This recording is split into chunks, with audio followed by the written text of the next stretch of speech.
welcome to our third year, Chapter 8, The Die is Cast. You stand frozen in the atrium where you say goodbye to your latest patient, too shocked by his revelation to move off the spot. Ethan compromised Elijah's study to get the experimental drug for a patient? But why? But nothing and no one in the atrium can give you an answer to that question. There's only one person who can. You barge in the office to find Ethan alone, packing up his things for the day. He looks up from his desk. Oh, Casey. I thought you'd gone home already. Did you forget something? Ethan, I'm sure you had a good reason, right? Excuse me, a good reason for what? For breaking protocol for Elijah's study to get our patient on the drug? Ethan freezes for a beat and sighs. How did you find out? I bumped into the patient on his way out. He told me you'd guaranteed he'd get the drug and not a placebo. I guess I'm hoping you had a totally great reason for going that far. Helping our patient isn't a good enough reason? Yes, but good enough to risk Elijah's study, to risk your career? How could you, Ethan? It could compromise Elijah's entire study. But in the meantime, it might just save our patient's life. Besides, Bloom wanted a lab rat, and Michael was a perfect fit. He wanted lab rats that could help the study, not blow it up. I don't get it, Ethan. You bent over backwards to get our amyloidosis patient Suzette out of the Bloom study. Were you the one who dug around until you found out she was getting the placebo? That's not the point. You would have pushed her to drop the study, even if she hadn't been. But now, all those compunctions have just, dissolved? There's a difference, Casey. I thought you of all people would see that. Oh, and what's that? Bloom strong-armed Suzette into a trial that wasn't intended for her without giving her the full facts. Because of him, Suzette wasn't going to receive the viable existing treatment for the amyloidosis. He was endangering her life. You look at him skeptically, crossing your arms as he continues his explanation. In Michael's case, I warned him of all the risks, to explain the likelihood of a positive outcome, and let him decide for himself. Besides, Michael's prognosis is far worse. He's declining much more rapidly, and there are no viable alternative treatments for Kennedy's. This is Michael's only option. So your reasoning is that it's okay when I do it, because I do it right away for the right reasons? We both know that the way Bloom's running Edenbrook is unprecedented. If I can use this new regime to actually help a patient, I will. So if you can't beat him, join him?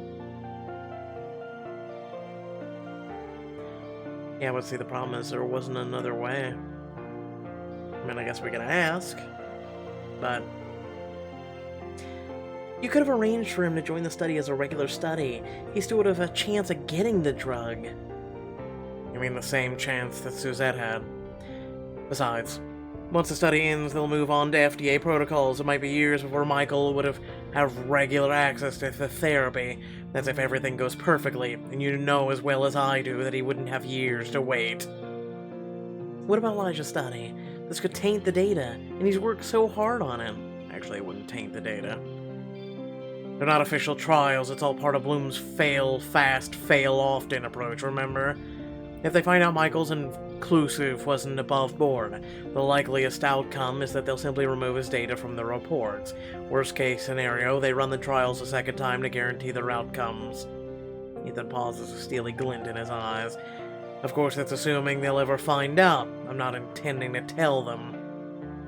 Wouldn't that be even worse for Elijah's data? No. The patient was a perfect candidate, so his results should be perfectly valid.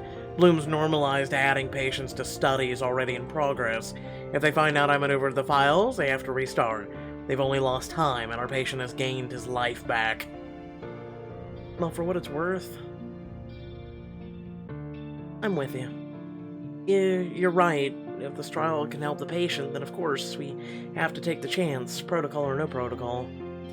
I knew you would understand. You care about our patients as much as I do.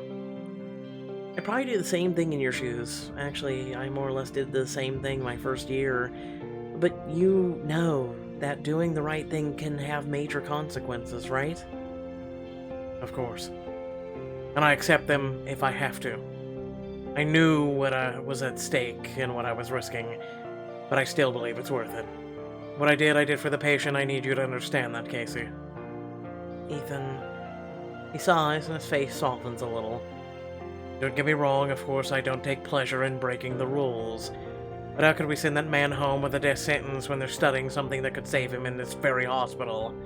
This is my way of making peace with the world Bloom's creating. You certainly have a unique way of doing so. Trust me, if I learned anything from the funding debacle last year, it's that sticking to my notions of how the world ought to work is selfish. Particularly when a patient's life is on the line. If only there was more doctors like him. And with that, he picks up his things and leaves, leaving you in a tumultuation of emotions. After finishing up some paperwork, you head to the locker room to change. As you cross the lobby, a familiar laugh jolts you from your thoughts. I told you I had that one, man. I already figured out the last glow. Dude, you had the paper upside down. It was like 9, not a 6. If I hadn't figured out the riddle, we'd have been toast. Nah, we would have... Hey, Casey, come meet Henry. Henry, this is Casey. We've been been friends since our intern days. Casey, this is Henry, former patient who has since graduated into friend territory. You notice as Henry leans forward to shake your hand, he winces in pain, but his smile's broad and cheery. Nice to meet you, Henry. Likewise. Any friend of Bryce's is a friend of mine. But for the record, I don't agree with the former patient bit. If I have my way, I'll be your current patient again soon. Oh, what are you in for? Nothing just yet.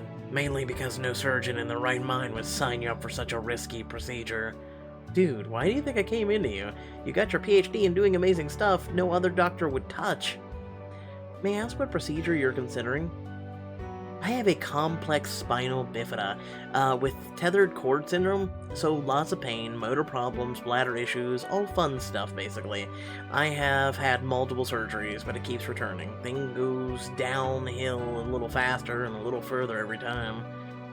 I'm sorry to hear that, Henry. Well, hopefully this new surgery will break the cycle.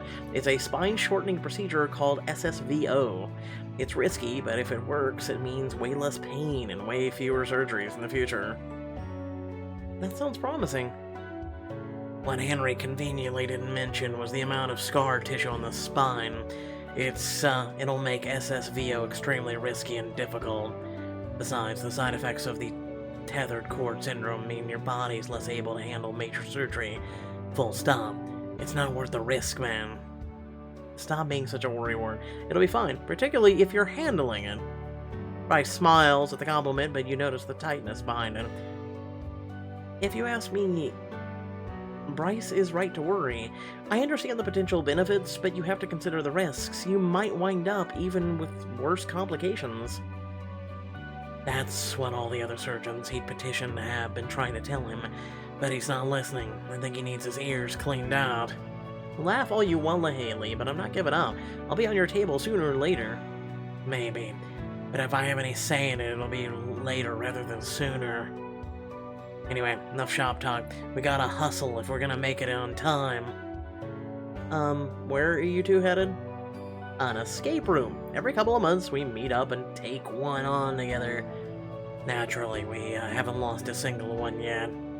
One of our favorite places just had a massive overhaul of the rooms, all new puzzles with creepy Victorian themes. You should come.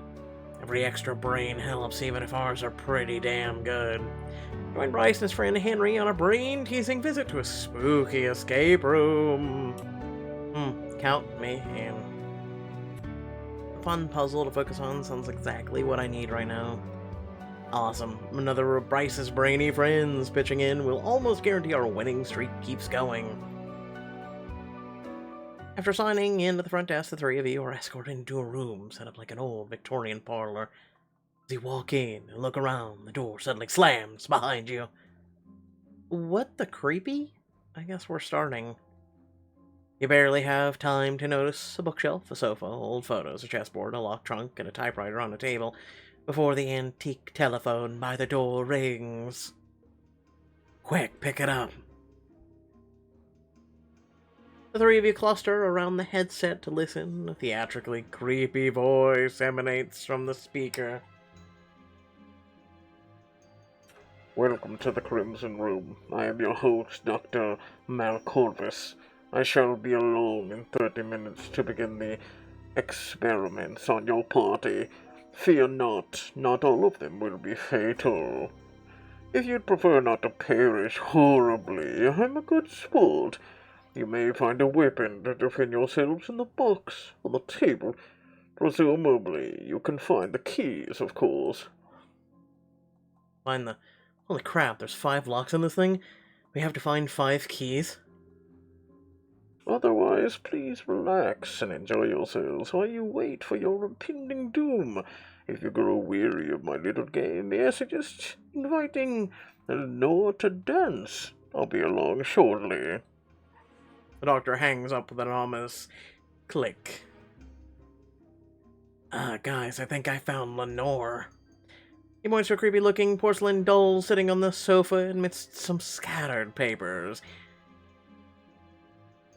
Huh, these papers look like dance step diagrams for the hokey pokey. And suddenly all the creep factor is gone. Speak for yourself, that doll is watching me, I swear. So I guess this puzzle involves dancing somehow. Maybe it's a way to trigger something?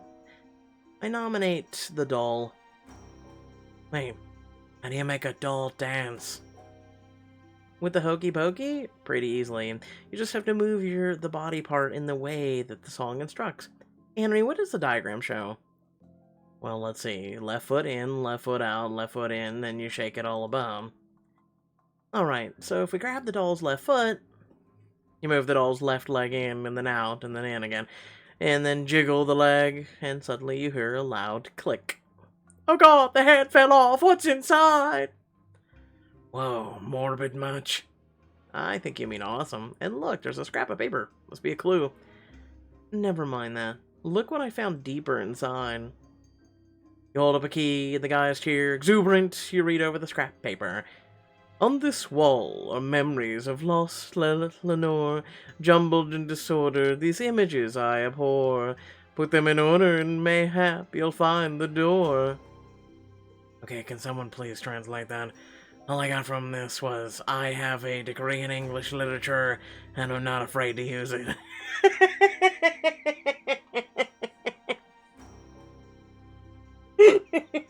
Okay. It's a clue about the pictures on the wall, I think. It says that they're out of order, somehow, and we have to fix it to open a door. Okay, but what pictures? And what's the order? You inspect the photos on the wall. Most seem to be just for show, but you see a row of 4 that are set aside from the others. A medieval engraving of the Grim Reaper, a sketch of a plague doctor, a painting of Hades, and a Victorian photo of a raven. I must think of this. Cheerful, this doctor is almost as good as making his patients feel welcome as you are, LaHaley. Very funny, so we have to put these pictures in a certain order, but we don't really have enough information to do that. It's based off assumption. We should order them by stages of death. The raven is an omen of death. Then you get sick and the plague doctor treats you. When you die, the Grim Reaper comes, and then the afterlife is run by Hades. Whoa, that is some high-level thinking right there.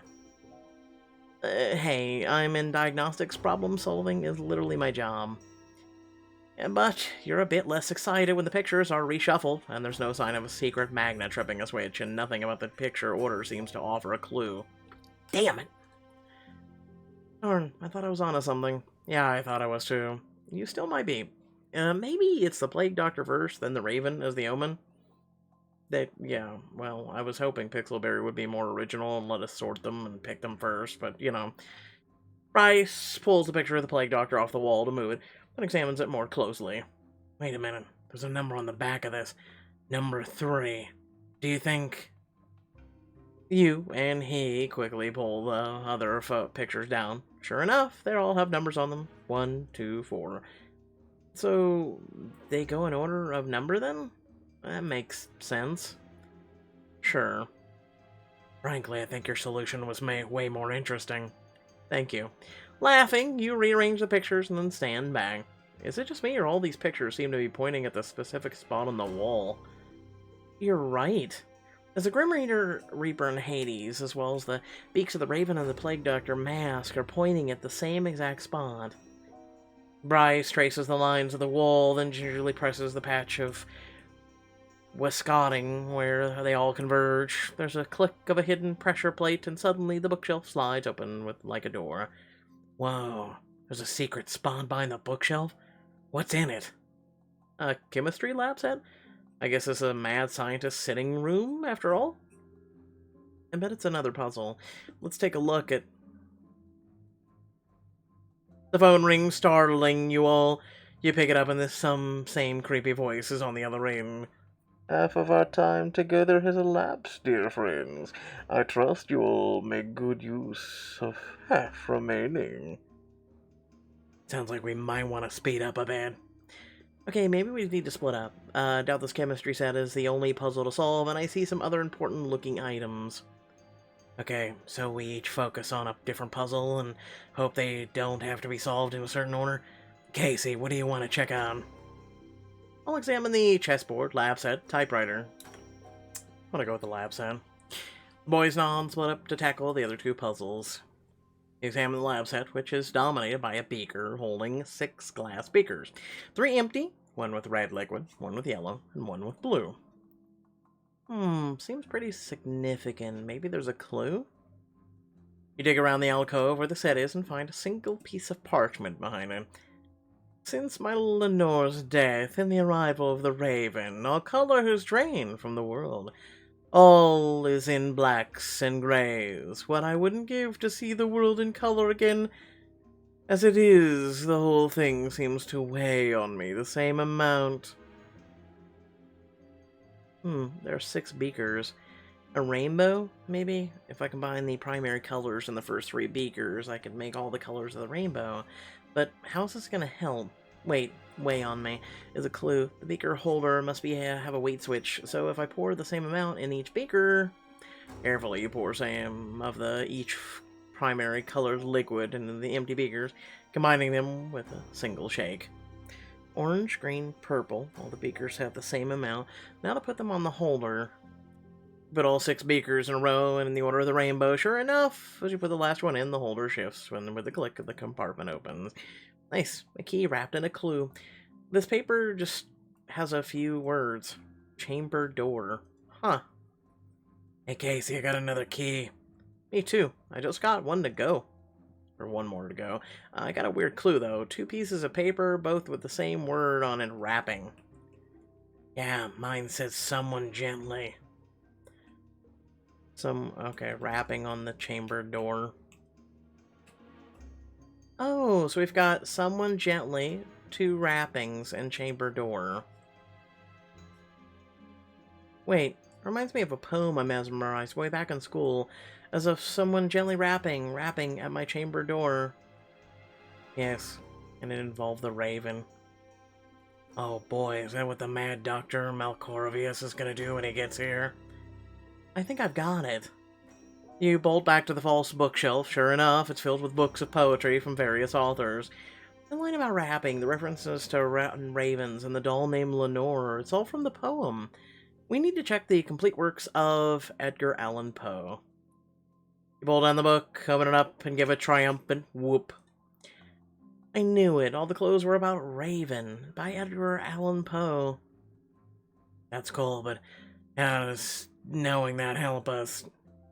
Grinning smugly, you hold up the book to show it to Bryce and Henry, and when you open it, you find a hollow compartment. The last key!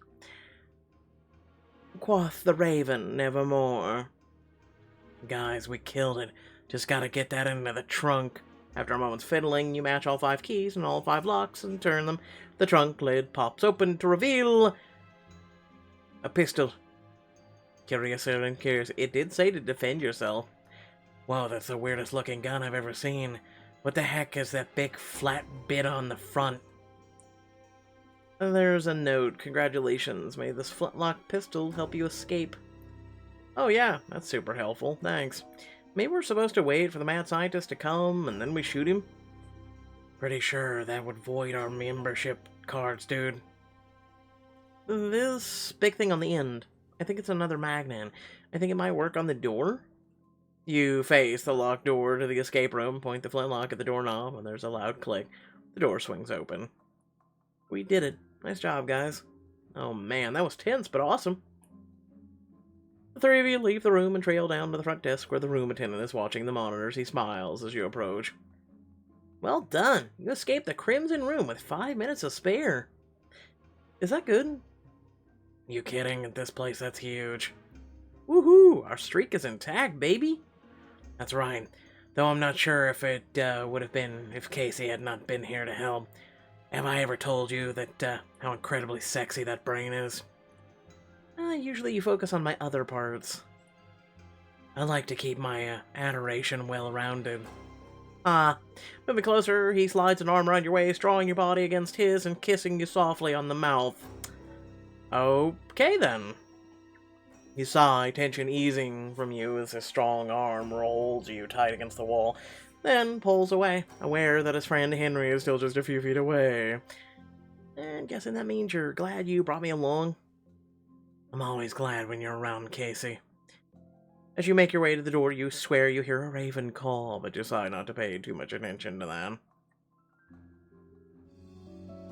When you arrive at work the next day, Ethan and Tobias are in the office sharing a rare mutual chuckle. And then he fell face first down the stairs. Remember that? How could I forget? It's not like you expect a practical demonstration on setting a broken nose on the third day of med school. Casey, good morning. Harper's in surgery, so it's just the three of us today. Ethan looks calm and confident and smiles reassuringly at you, and you smile back. If he's feeling that good, things must be going well with Michael's drug trial. I'd pass along the good news to Tobias, but I suppose it's up to Ethan if he wants the rest of the team to know. You slide into the empty seat as Ethan passes folders around. We have a referral from the ER this morning. The patient's presented with bloody urine, but her kidneys and bladder both appear normal. Assuming Ethan's still voting for all of us, Casey, you want to interview the patient with me? Sounds good. Let's see what she has to report. Bounce back as you leave, hoping to see some hint of how Ethan's feeling about the choice he made, but Ethan's still focusing on this case material, not meeting your gaze. The moment you walk into the patient's room, she lunges forward, a ball of nervous energy. Doctor, thank goodness. Did we catch it in time? Am I gonna die? How long do I have? Whoa, easy there. Let's not panic yet until we know more. It's Becca, right? Yes, that's me, and I already know what it is. I looked up my symptoms online. God. And the internet said I have chlamydia. Apparently some people see blood in their urine when they have it. I posted a picture of my bloody urine on the Am I Dying app, and everyone said it was definitely chlamydia. It had 300 upvotes. Oh, for the love of... Oh, boy. 300, huh?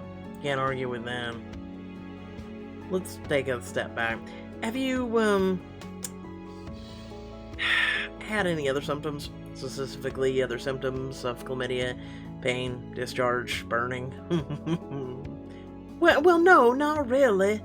But there was one thing. Sometimes when I fall asleep, my scalp gets really itchy for no reason. Could that be related? I don't think that's a symptom of it, no. It isn't. Additionally, the ER doctors ran a full STD panel, and it looks like you tested negative for all the biggies, including chlamydia. Yes, but sometimes those false negatives, I read online that can take a while to show up. Unless, oh god, the other explanation is bladder cancer. Doesn't that have a really low survival rate? Will I live long enough to graduate? Becca, calm down. There are plenty of other explanations for blood in the urine besides chlamydia and cancer. You might have seen a list of other explanations on some of the websites you've been visiting. Yeah, but they didn't seem particularly serious, so I didn't waste any time on them. Yep. Real rocket scientist here. You exchange an incredulous look with Tobias. He maintains a perfectly calm demeanor, but you can see his eyes twinkling with humor.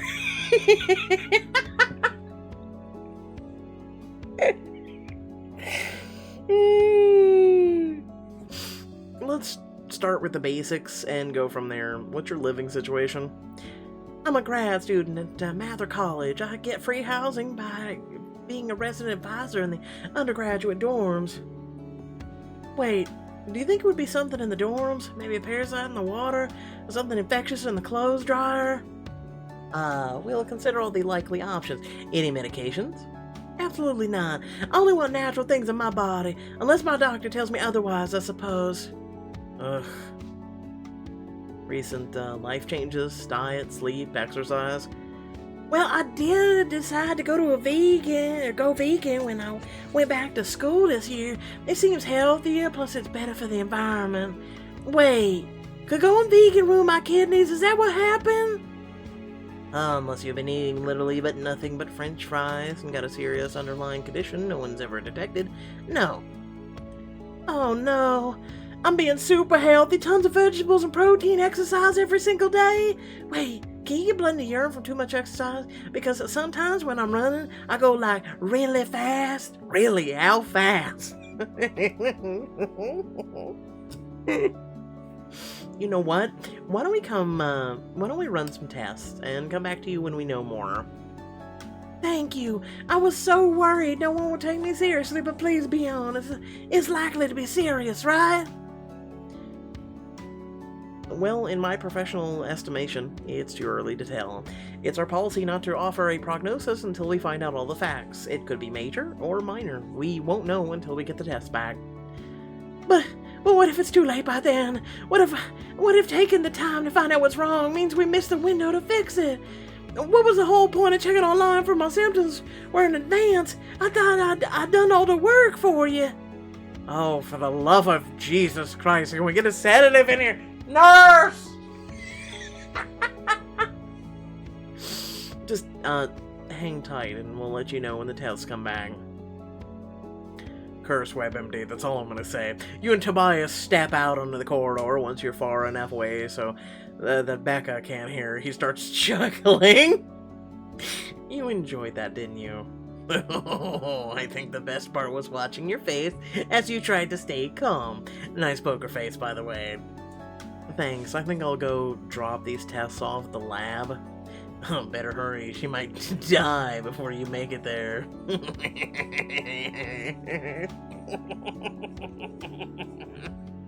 He continues chuckling as he walks off, and you roll your eyes before heading to the lab. It's funny how different he and Ethan are. Almost hard to see what they would have had in common all those years ago. Although I guess a certain flexibility with the rules is more of Ethan's trait than I ever would have thought, at least lately. Or maybe he's adapting, as he said. After dropping off your labs, you're on your way to see the free clinic when you see Raph chatting with a sad-faced couple and an even sadder-faced 11-year-old in a hospital wheelchair. Raph, come on, please. It's just a few hours. Tell him I'm okay to go home. I'm sorry, Mac, but there's a lot of work to do before you're ready to leave. If you don't finish out the program, you could lose your spot. But it's only for one day. I want to see my friends. Honey. Oh, this is where they've been keeping her. I know it's tough, but we'll be with you, okay? It's not the same. It's only for a little longer, champ. Staying here is the best way to get you better, okay? Mac nods, but his eyes fill with tears and he curls up on himself. His parents settle him back in the wheelchair and push him over the elevator. Raph sighs as he watches them go. Hey, Raph, what was that about? Oh, hey, Casey. Just having to let down a patient, that's all. That's gotta be rough. What happened? It's just, I've been working with Mac for the past few weeks. He's been in intensive therapy after he was injured in a car crash. I remember you were in the peds ward visiting back when I dropped in with my amyloidosis patient. That's right. I had my first session with him that day. But his prognosis has been a lot slower than we'd hoped, even with all the work I've been doing. His parents' insurance doesn't cover the treatment, so Bloom's pilot inpatient programs are our only option. So treatment's free, but he can't leave the hospital until it's complete. Poor guy. It must be tough to be stuck in a hospital at his age. Yeah, especially since it's his birthday today. Oh no, really? And before Diamond Choice to help him get his friends in the hospital. Raph nods sorrowfully. He wanted to go home to see his friends, but there's just no way to make it happen in his condition. I just wish I could help him, cheer him up. I remember Sienna mentioning that they have a stash of party supplies in the Peds ward. I bet she could help us pull something together. Join Raph and Sienna to cheer Mac up with a birthday party and an obstacle course. Let's blow up some balloons! So, I happen to know that Sienna knows where the secret stash is. Secret stash? What secret stash? Only a mountain of party supplies designed to make even the saddest kids smile. If you can talk to parents and arrange things, Sienna and I can get things set up in the ward. Got it. One surprise birthday party coming up. Not long after you've almost finished setting up an obstacle course in the Pets ward, you look around satisfied. Almost done with the hallway. What do you think, Sienna? Amazing, Casey. There are so many fun activities. Are you sure you didn't miss your calling as a party planner? A master is only as good as her tools, and the friends helping her out. You know me, I'm always glad to help, and so are my little helpers, right, kids? You bet, Dr. Tren. Mac is gonna be so excited. I think this is gonna be better than my birthday party. Of course it is. You didn't have me and the rest of the Peds ward's kids helping out. You smile at their excitement and you learn from Raph and Mac and Nia that had gotten close while in the Peds ward, and Peter is Mac's best friend from school. Alright, finishing touches. Peter, how about you help set up the party ramp while Nia gets the stepping stones in place? Sure thing. But Nia, can you put out a bunch of red ones? Mac's favorite color is red. Aw, but there's only 2 red ones. That's fine, especially since this ramp has red stars, right, Peter? Oh wow, he'll love those. They spring into action as you look on, smiling at their contagious excitement. Raph just texted he and Mac are on their way up in the elevator. Quick, everybody.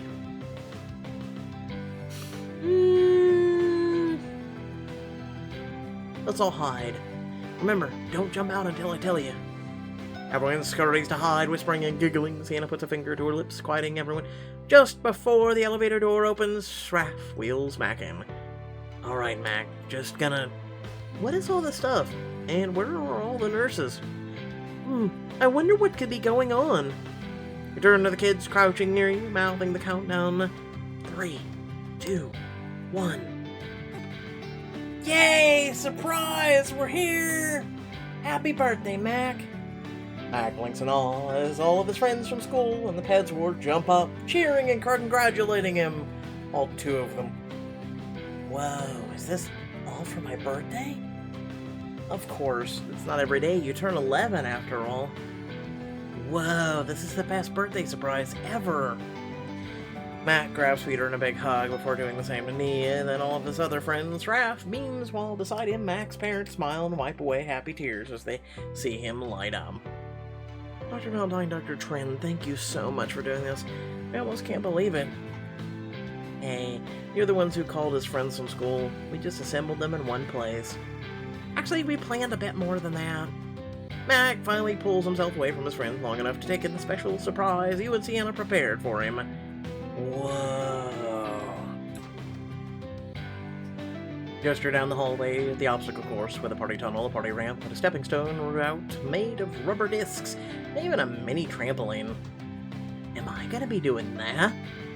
You bet. Yeah, I know it's not quite laser tag, but it's gonna be a lot of fun, and it's great coordination practice like we talked about. I don't know. I'm not sure if I can do it. I'm still having trouble with making my legs do what I want when I want them to. Mac, it's okay. You can do it. I know you can. Just watch. You're gonna wow everybody after all the progress you've made. Mac smiles at that, but still looks a little unsure. But you think you know how to encourage him. Hey, Mac, can you, you can have cake at the end? Really? I get cake if I beat the course? You bet you do. What about the rest of us? Listen here, little shit. Well, it's Mac's birthday, so I think if he finishes, the cake is for everyone, right? But what if I can't beat it? What if I have to give up? Oh, don't worry. You're still all get cake, which actually means I don't have to bribe you with, now that I think about it. Mac laughs at that, his tension easing. Yeah, but winning cake is the best kind of cake, right? That's the cake I want to get. Woohoo! Winning cake! And then let's see you beat the course and get the cake then.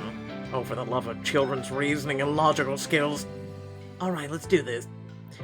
Raph helps Mac out of his wheelchair and supports him as he walks over to the starting line, drawn in neon marker.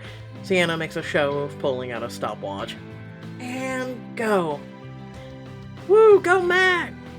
With Raph at his elbow, Mac steps towards the first obstacle, an expandable tunnel on the floor. Wow, I gotta start with crawling? That's so tough. Ah, you got this, dude. Remember our last session? Just lower yourself down slowly. Get your knees bent naturally. Sure enough, Raph takes his hand and gently coaches Mac through the motions, till Mac's safely on his hands and knees in front of the tunnel. Go, Mac! You can do it! Emboldened, Mac takes a deep breath and starts crawling through the tunnel. He has to move slowly, carefully, and deliberately, but soon he emerges from the other side.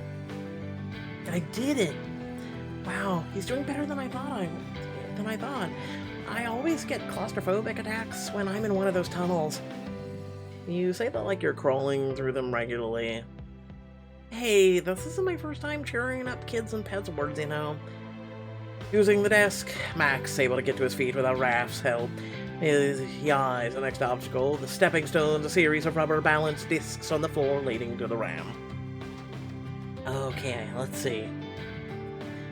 Mac takes one step on the first one, then frowns as he teeters precariously. I can't keep my balance.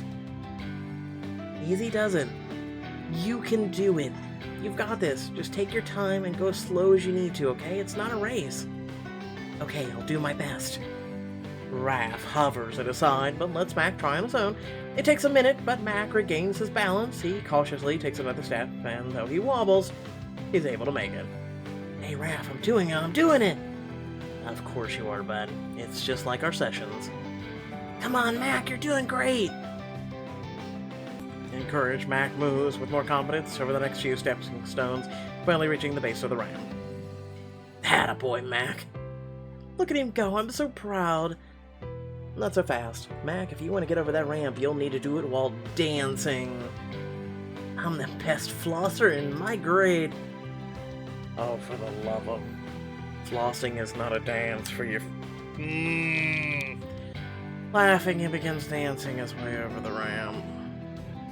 Whoa, talk about slaying that ramp in style. Raph, I swear to God, I'll smack you. Smiling, Mac shimmies down the other side of the ramp and faces the next obstacle, the trampoline.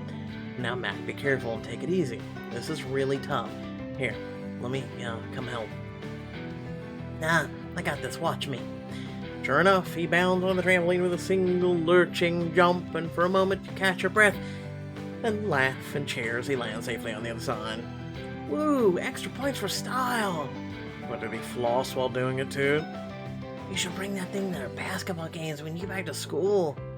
Oh yeah, we can learn how to slam dunk. Last obstacle stretches in front of him, a row of cones to weave through, another balance challenge, but this time, unlike the stepping stones, he doesn't hesitate. Stand back, Mac is coming through. Reaching his stride, he weaves between the cones without stopping, bending left and right, finally arriving at the far side and then the finish line. You made it! All his friends cheer and clap and rush forward to hug him, Mac's grinning ear to ear. Well done, Mac. I think a performance like that earns a special reward. Oh, you mean the cake? Even better. I think you've earned a winner's medal. Wait, really? A medal? Yep. Wouldn't it be official otherwise? You pull out the medal you found in the party supplies. Birthday medal with a pirate flair? But why has it got a pirate face on it? Okay, why are you asking these things? Children don't ask these things. Oh, well, we thought, you swashbuckled your way through the course. Pirates are the coolest. This is the best prize ever. Which is totally how we planned it. Grinning, he hangs it on his chest. The kids come over to look. It looks so good on you, Mac. Yeah, I wish I had one. Mac earned this one fair and square. You did amazing at the course, Mac. I can't believe I was able to do that. Even just last week, I could barely stand on my own for more than a few minutes. It's like I told you, bud. If you keep up the hard work, you'll be out of here in no time. Maybe being here isn't so bad, especially if it means I get better, right? His smile grows even wider as Sienna, who slipped out in the celebration, comes back with an absolutely enormous birthday cake covered with candles. Cake. Happy birthday to Mac. First, we sing, Happy birthday to you, happy birthday to you. As all the kids sing along gleefully, and Mac blushes and beams at them, Mac's parents step up beside you and Raph, bursting with pride. Raph, I cannot thank you enough for all you've done for Mac. He hasn't been like his old self since the accident. Well, the therapy might be me, but this party is all Casey's doing. I can't take all the credit. Thank you so much, Casey. It means the world to him, and to us. They move over to snap a picture as Mac blows out the candles, and Raph leans a little closer. Seriously, Casey, thank you for this.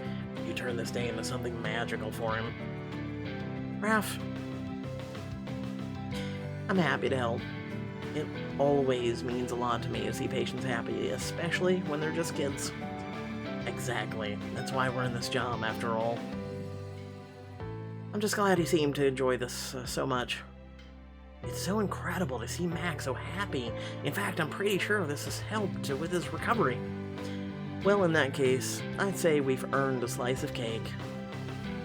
Laughing, you take a place in line behind the cheering, giggling kids waiting for their pieces of birthday cake. Later, receive Becky's results from the lab. Looking over them, you frown and page Tobias. You meet in Becca's room, where Becca is fretting and rubbing her hands in anxiety. Well, what's the news? Which disease do I have, and how serious is it? Becca, we got the test back, and everything checks out. All your levels are normal. There's no sign of anemia. And more importantly, there is currently no blood in your urine. Which is, good news. Since all your vitals are normal, that's a very positive sign. How can you say that? Now we're talking about some phantom condition that comes and goes. That sounds even more serious. Conditions like that aren't very common, Becky. And they don't really present this way. How do you explain the bloody urine I had before then? Answer me that! How do you explain the fact that... never mind. It's possible that it could just be an anomaly. An anomaly? That's even worse! Then there's nothing we can do to treat it or predict it in the future. Oh my god, I can't handle this! You scramble for words to reassure her when you're interrupted by Binks wheeling in with a tray. Good morning, patient. This is meal. It has been selected to meet your dietary guidelines and stated preferences. Thanks, Binks. Would you put that on the table here, please? I am happy to leave your meal on the table. Have a pleasant meal. He places the tray in front of her and beeps happily. You and Tobias are about to leave her to her meal when she takes the food cover off. Boiled potatoes, ugh! So many carbs and almost no real nutrients. Binks, do you have beets instead? They are way healthier. I did the research online. Oh, for the love of Christ. You pause in the doorway. Beets. Have you been eating a lot of them lately? Oh, tons! They're so versatile. Did you know that you can puree them? You can even bake cakes and... Okay, but have you always eaten a lot of beets? Well, no. It's been part of my new diet I started at school this year. So, earlier when we asked you if you changed anything, like diet, exercise... And are you aware that beets can change the color of urine, often in a way that looks like blood? Oh, really? No, I didn't know. I didn't read that anywhere. Right. Appropriately enough, she turns beet red. Tobias shoots you a twinkling, amused look with a hint of a wry smile. Well, I'm glad you, for the love of Christ, we were able to help. Same, I just feel kind of stupid and embarrassed now. Yep. Don't beat yourself up. God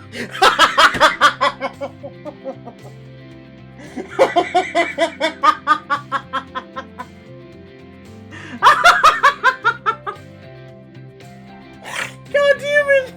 You need to shut up. You honestly thought it was blood. And coming to the doctor was the right call for that.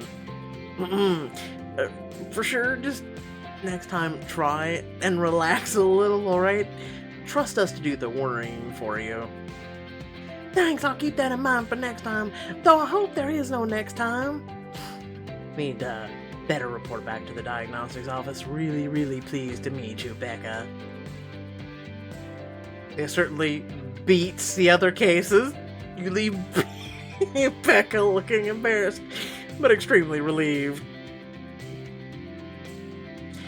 The two of you return to the office, finding it empty. Tobias has been silent, with a smirk on his lips is telling. Alright, go on, get it out of your system. What, you think I'm smiling at a mockery? No, not at all. I'm happy for our patient. In fact, I'm always happy when one of our patients beats the odds.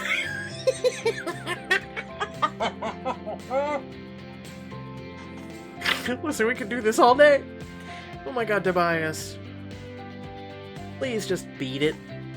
I'm just glad we got to the beetroot of the problem. No, it's not like we're a bunch of deadbeats on this team, right? Very true. Our track record is unbeatable. If a little offbeat. Okay, now it's just getting annoying. It's nice to have a case with an upbeat ending. Don't jinx us. Our next patient could end up with an irregular heartbeat. Ha! Tobias chuckles and his face goes more serious as he looks at you. I was wondering whether Ethan had rubbed off on you too much. I'm glad I was wrong. What do you mean? Just that it's okay to feel good about what we do sometimes, to let go of all the need to save the world for a few minutes and just take the win. I never thought of it that way. You're smiling companionably, intrigued by the new side of Tobias that you're seeing, when... Casey, what have you done? Oh, for the love of... I don't know what I did. I was very upbeat until you came in the room. What are you talking about? You've never seen Harper looking so mad. Or so hurt. Did you think that being on this team meant you had a license to do anything you want? That working with us meant you could lie to us and use us? I should have known better, but even after everything that happened, I figured you were worth trusting. I feel like such a fool. Harper, don't talk to me that way. Whatever you think I've done, there's no reason to come in swinging, throwing accusations at me. Normally I wouldn't, but you've been warned about this so many times after what happened in your first year. There's still no reason to assume the worst and start yelling at me right off the bat. Sorry, timeout. What are you saying Casey did, Harper?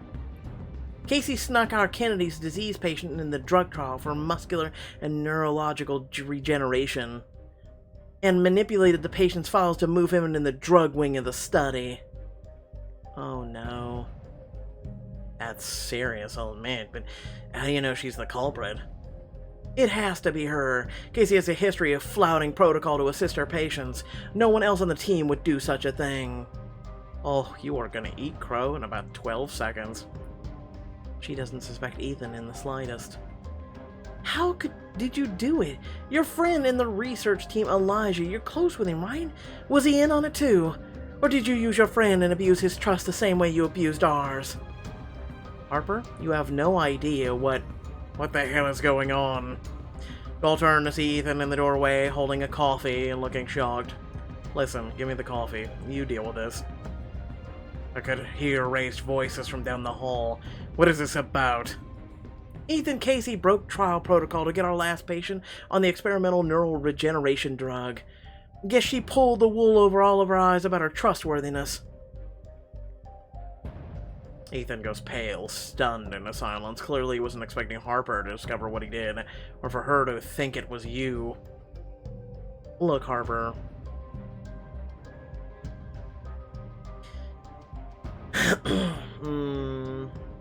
It was for the best.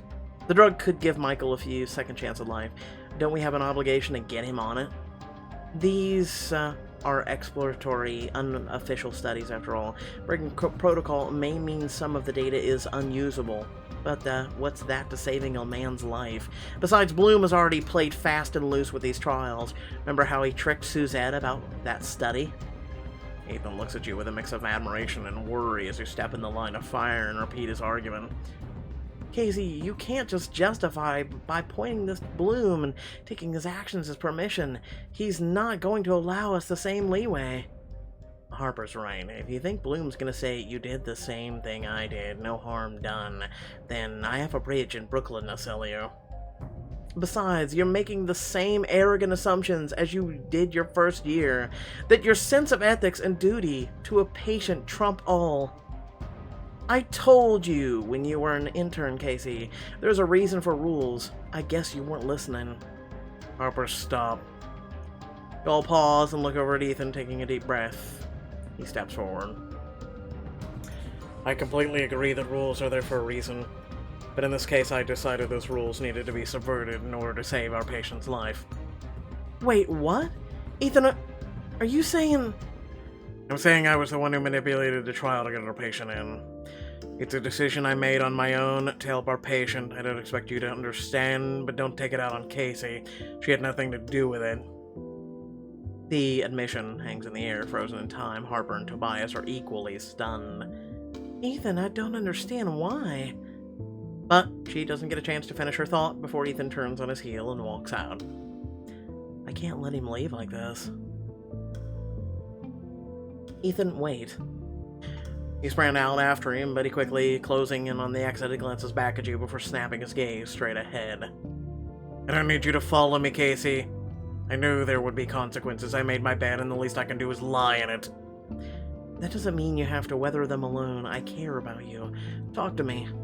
Ethan sighs heavily and then nods. That's true, but I'm in a dark mood, and I'm not sure the kind of consolation I'm looking for right now is a type you'll want to give. What do you mean? I mean, if you leave with me right now, you should know that I need to feel in control of myself and you. Ethan's in a dark mood. He'll want to explore a different type of passion. Really? This premium goes with a very tantalizing outfit. Ho ho ho ho ho ho. Okay. All I can say is I can handle that. In that case, let's go. The two of you head back to Ethan's apartment, night settling in by the time you arrive. As soon as he walks in, Ethan uncorks the scotch and without saying a word, pours 2 glasses.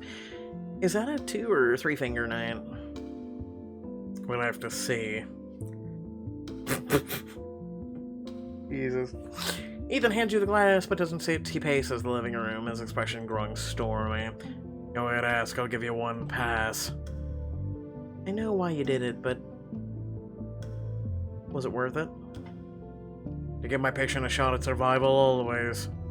What about you? What if they suspend you? Did you think about how that might affect your other patients? I'm confident in the team I've trained. I'm even confident in you, Casey. High praise. I would do it again, Casey. It doesn't matter what they throw at me. The only thing I do regret is letting Bloom's system change the way I care for patients. I've made my bed. Ethan... Speaking of beds, I'm done discussing this. If you want to stay, you should know I'm not in a tender mood. It's fine, I'm here to help. However you need me. Anyway, I never said I wanted a tender. Ethan's hard gaze seems to drill into you. Then he disappears down the hallway, returning with a harness of leather and metal. In that case, put this on and meet me in the bedroom. Soon after, you're clothed in leather and lace. The fabrics have taut against your skin, highlighting your every curve. Before we begin, this night will be very different than anything we've ever experienced together before, which is why you need to choose a safe word. Listen, safe words watermelon, fam. It should be something you know, something you would never say in the heat of a moment. Watermelon. Free healthcare. Done. Listen, I don't think free healthcare would be something you say, but I'm still sticking with watermelon, okay? Noted. Don't shy away from using it. You're in control just as much as I am. Don't worry, I can handle anything you dish out. It's not a competition, Casey. This isn't about giving me something I want or need. It's also about giving you what you want. He gives you a harness for a forceful tug, and your entire body thrills to a start. He then lets you go and points to the other side of the room. Get on the bed and put your arms up over your head. Then move until I tell you to. You do as he says, the performance of it lights your body with tension. The smooth, crisp sheets tickle your bare skin. Your senses feel more heightened than ever before. As he slowly unbuttons a shirt, your eyes track his fingers, following them down his sculpted chest, his abs, the strong lines leading down into the pants, he's slowly dropping onto the floor.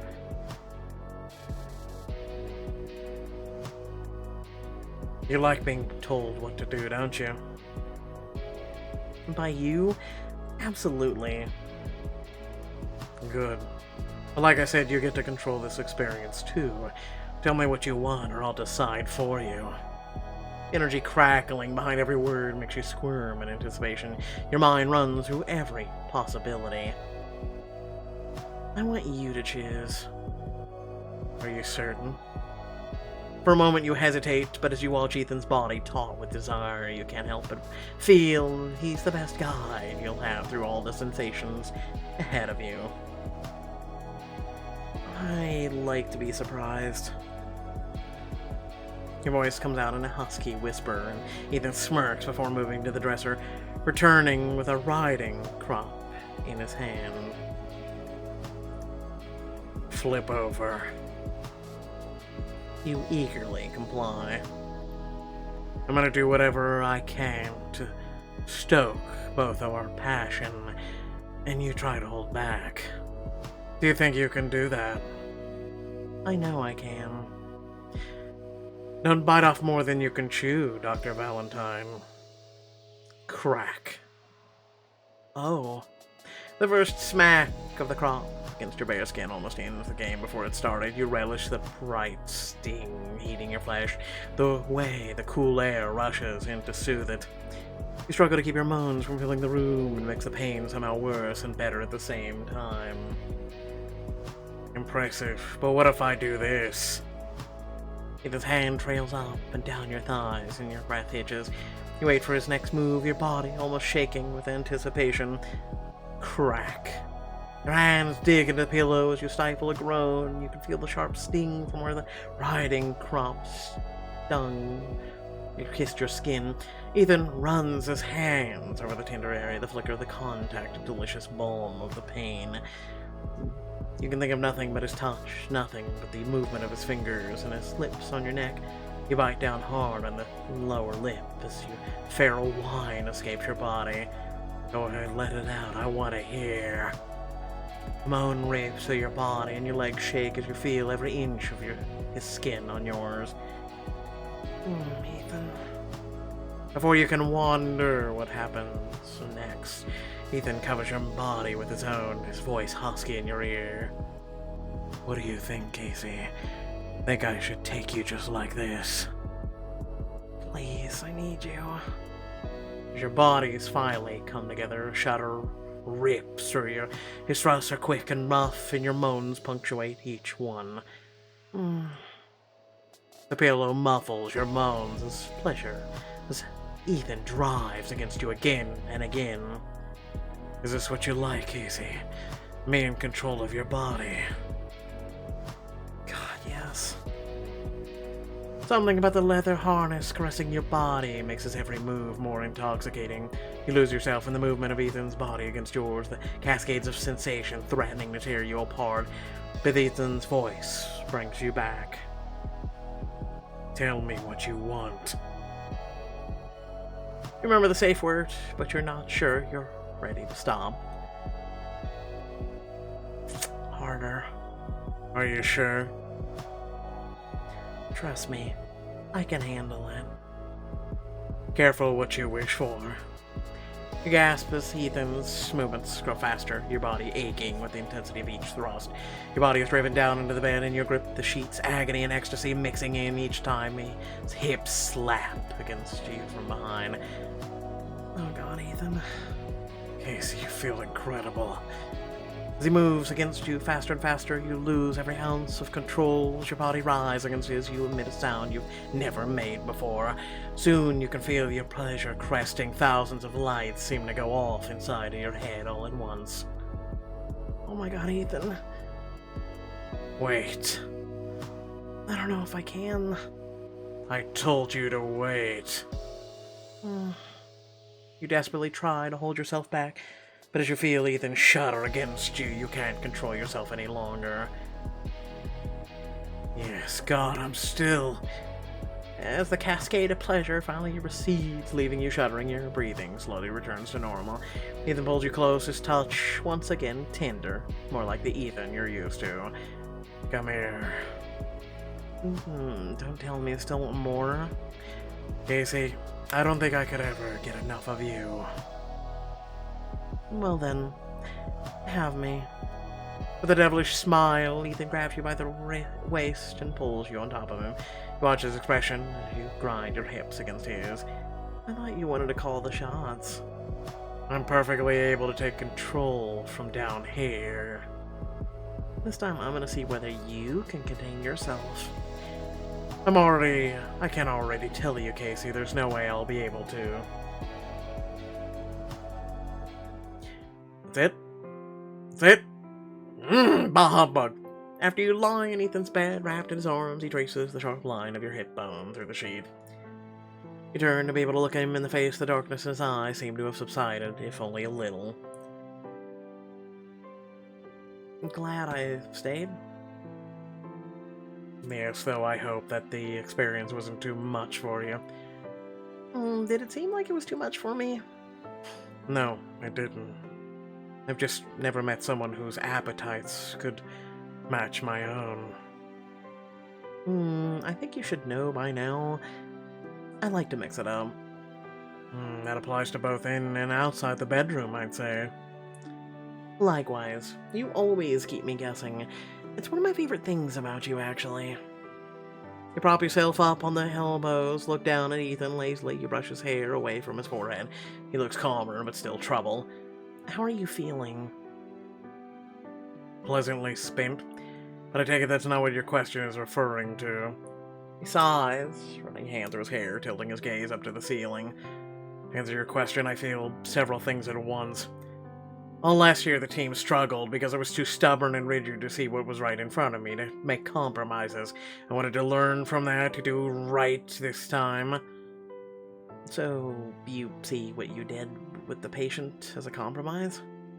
Not precisely, but I see it as a learning to work within the system I found myself in, something I should have done last year. The problem, of course, is that I'm not only the one in that system. I realize abstractly that the consequences of my choice might impact the team, but until I heard Harper accusing you tonight, I don't think I really processed what that meant. Do you regret what you did? I don't. But I am sorry that all of you will be impacted by it, and worse, I wonder now if it was hypocritical of me. Why would you say that? Well, if it's what Bloom would have done, isn't it? Manipulate the system to work to his advantage. Maybe I told myself I was making the sorts of compromises I needed to learn how to make, that when in actuality I was just being self-serving. For what it's worth, I think you did the right thing. The rules are supposed to be there to help our patients. If they're keeping them from getting the best care possible, then what good are they?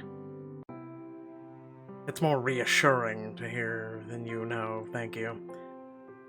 Mind you, you're talking to someone who straight up stole from a pharmaceutical company to try and cure a patient, so I'm kind of biased. Still, you make a good point. Perhaps I'll consider all this the next time I'm feeling like a hypocrite. I should have known I could always trust you to put things into perspective. reaches for your hand across the tangle of sheets, leaning in to lay a soft kiss on your lips. Thank you. What for? For being here tonight, for helping me work through this. I'll always be there for you, Ethan, even when I don't agree with you. I know, and I hope I never take that for granted. You sigh, gazing out the windows at the twinkling city lights. What happens when we go back out there? He considers for a moment a flicker of storm returning to his gaze. To be honest, I don't know what will happen, but I am sure of something. Whatever it is, I'm less afraid of knowing it that I have you by my side. After drifting off to sleep in Ethan's arms, you wake up in the next morning to a note on the bedside table telling you he had to go out early. He probably wanted to talk to Harper and see what she plans to do. You get dressed and make your way to the office, figuring Ethan is already there, but when you arrive, the whole team is there except for him. Morning, Casey. I was starting to worry you wouldn't come back after all the excitement yesterday. Good morning, Casey. You owe me an apology, bitch! Oh boy, this is awkward. You look over a few case files in silence, but the tension builds and builds, and the elephant in the room gets larger until finally you snap. Where's Ethan? Tobias glances at Harper, who bites her lower lip. Right now, he's meeting with Naveen, Bloom, and the hospital administrators. Hey, we asked where Naveen was! Are you saying he turned himself in? He didn't really have a choice, I suppose, not after the study discrepancy came to light. You reported him to the board? I reported you, Casey, just after I first uncovered the discrepancy and before I confronted you. Oh, man, if this chick don't apologize, I swear to God. By the time I found out you were innocent, it was too late. I already made the report. What? Then Ethan had to come forward to ensure that you didn't take the blame. I never would have said anything if I'd known he would end up in trouble. I want to wrap my mouse cord around her neck. Listen, Tobias, I'm sure, would be upbeat about it. But you were willing to report me. Double standard much? You'd keep Ethan's secret, but report me. Either what happened was wrong, or it wasn't, Harper. It's also a pattern of behavior. You have a history of treating the rules cavalierly. I had an obligation to let the board know. Ethan, as far as I know, has never broken protocol like this before. That alone would have given me pause. Right now, whatever. We've got other things to worry about. What's gonna happen next and what's gonna happen to Ethan? As if summoned by magic, there's a cursory knock on the door and Bloom walks straight into the room. His expression is hard to read, somber, but not as angry as you expected. Good. You're all here. I doubt this comes as a surprise, but Dr. Ramsey has been suspended pending a hospital board hearing for misconduct. Oh, so fast. Until his case is resolved, we'll be temporarily putting the diagnostics team under new leadership. Effective immediately, that new leader is Tobias. Who didn't see that one coming? Ethan's choice may have saved the patient's life, but now his career is on life support. Will Bloom be able to get rid of him once and for all? Keep playing to find out. Without further ado, thank you all for watching. Please remember to like, share, and subscribe. It's there on the screen. Liking and sharing the video not just helps the channel, or, well, may I say the video, but it also helps the channel, it helps this community. You know, today's baby bump, I wanted to add something at the end that pretty much I'll say now. That's all I want. I want a community like that. And for the longest time, I mean, I've been doing this since literally Choices was in beta, that hardly anybody could access it. And since then, everybody's able to access it. And I've been doing it since that long.